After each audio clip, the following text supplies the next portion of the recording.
Ayatollah Khamenei has reportedly handed over a significant share of his authority to the Revolutionary Guard Supreme Council. What more can you tell us about this? Well, the government of the Islamic Republic is at once a parallel structure and it's at once a very hierarchical structure. No doubt, after the decapitation or deracination of lots of Iran's military elite, they're going to want to try to find a way to rebalance and try to keep responding against Israel. But no doubt, the supreme leader is a title meant to be taken rather literally. But he is an individual that is 86 years old, that is highly ideological in his enmity and hatred of Israel and America.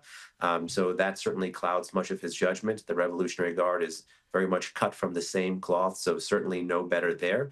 But I just think it's just a sign of the times that there's different elements of the regime trying to do different things. I want to talk to you about the post that you mentioned earlier. Donald Trump says that we know where the Supreme Leader is hiding. He wrote on X, "We know exactly where the so-called Supreme Leader is hiding. He is an easy target, but is safe there. We are not going to take him out, at least not for now. But we don't want missiles shot at civilians or American soldiers, and our patience is wearing thin." Now, Ayatollah Khamenei says that the battle begins. In a post, he followed up that we will show no mercy to the Zionists, or we will show the Zionists no mercy, rather. So what sort of impact do these messages have?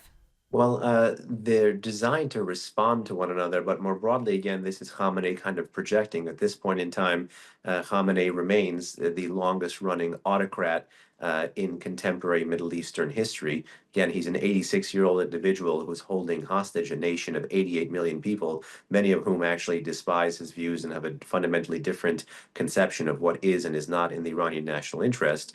But between Trump and Khamenei, there's a whole world of difference. And both of these leaders are looking to use public messaging to try to bolster their deterrence. But beyond that, they're very different messages.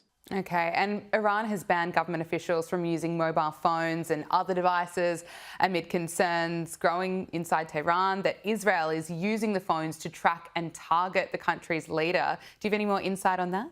Well, you've also seen, in addition to the statements about limiting the phone use and limiting the digital footprint of not just what's left, again, of the political and military elite, but also of their physical security, to try to move them into a more kind of beta, proto, non-electronic state to make it harder for them to be traced digitally and on cyberspace.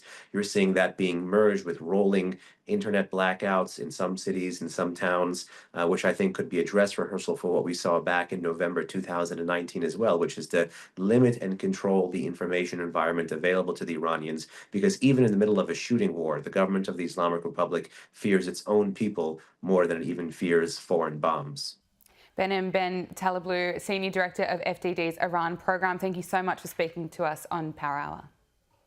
Thank you. Thank you so much. I really appreciate it. Pleasure. Thank you so much.